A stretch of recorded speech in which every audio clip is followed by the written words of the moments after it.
विठ्ठलनाथांची पालखी आज अहिल्यानगर जिल्ह्यामध्ये आलेली आहे। वांबोरी घाटामध्ये सध्या हे वारकरी आलेले आहेत। मात्र हा सगळा घाट रांगोळीने आपल्या सुबक जे करतात ते रांगोळी आर्टिस्ट आपल्या सोबत आहेत। आपण त्यांची प्रतिक्रिया जाणून घेऊयात। रामकृष्ण हरी माऊली। रामकृष्ण हरी। काय सांगाल, संपूर्ण दिंडी मार्ग तुम्ही आता रांगोळी काढताय, कशी वाटते ही सेवा तुम्हाला? अतिशय उत्तम। ज्या सेवेमध्ये आम्हाला कार्य करायला भेटलंय ते अतिशय उत्तम आहे। ज्या रांगोळीवरती जे वारकरी चालतात ते एकदम आनंदाने आणि एकदम जल्लोषाने चालतात। त्याच्यानंतर मागणं पालखी येते, नंतर मग ते सगळे एकत्र येतात। मग त्याच्यावरनं आम्हाला असं वाटतं की आम्ही रांगोळी काढतोय। आमच्या प्रत्येक वारकरी त्या रांगोळीवरनं जातोय। आम्हाला असं वाटतं की त्याच्यावरनं निवृत्ती दादा, माऊली, ज्ञानेश्वर माऊली हे सगळे त्याच्यावरनं चालतात। त्या रूपात आम्ही पुढे रांगोळी काढत चालतो। तुम्ही प्रॉपर कुठले आहात? आम्ही आळंदीचे। तुम्ही आळंदीवरून इकडे आलात त्र्यंबकेश्वरला? आम्ही सेवा करायला दरवर्षी येतो।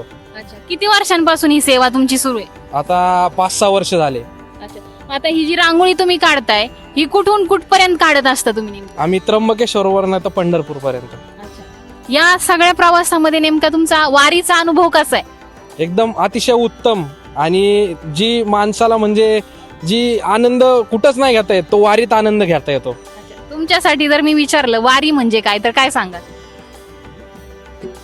तो वारी म्हणजे एका वारकऱ्याचा हा एकदम आनंदाचा, वारी म्हणजे तो स्वर्गच आहे।